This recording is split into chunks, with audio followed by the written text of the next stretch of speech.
मराठा आंदोलक मनोज जरांगे यांनी आपलं आमरण उपोषण 1 महिन्याकरता स्थगित केलं। जरांगेंनी सरकारला 13 जुलैपर्यंत वेळ दिला।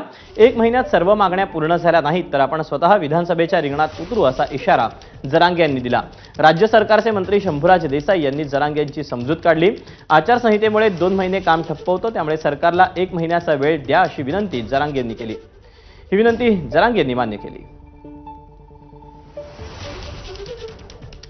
आम्ही तुम्हाला 30 जूनपर्यंत वेळ देतो, तुम्ही आलात म्हणून राजाचा अपमान करणारे मराठी नाही।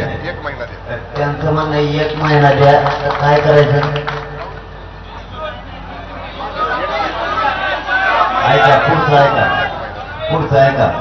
पुढचं बी ऐका ना।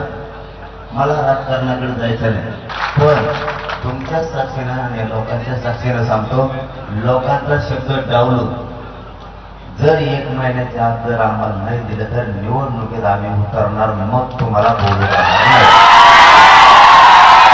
एवढ्या लाखो लोकांच्या समोर सरकारचा मंत्री म्हणून मी आपल्या साक्षीनं, शिवाजी महाराजांच्या साक्षीनं ज्या ज्या गोष्टी इथं मान्य केलेल्या आहेत त्याची पूर्तता करणं ही राज्य सरकारचं मंत्री म्हणून माझी कर्तव्य आहे, माझी जबाबदारी आहे।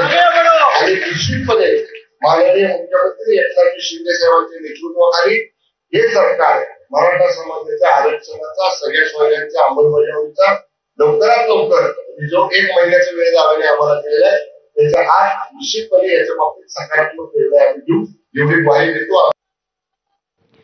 दरम्यान मराठा आंदोलक मनोज जरांगेंच्या मागण्या काय आहेत पाहूया। सगळे सोयऱ्याची तातडीनं अंमलबजावणी करा। कुणबी आणि मराठा एकच हे मान्य करा। मराठ्यांना ओबीसीतून आरक्षण द्या। मराठा आंदोलकांवरचे दाखल सर्व गुन्हे मागे घ्या। अशा काही प्रमुख मागण्या मनोज जरांगे यांच्या आहेत।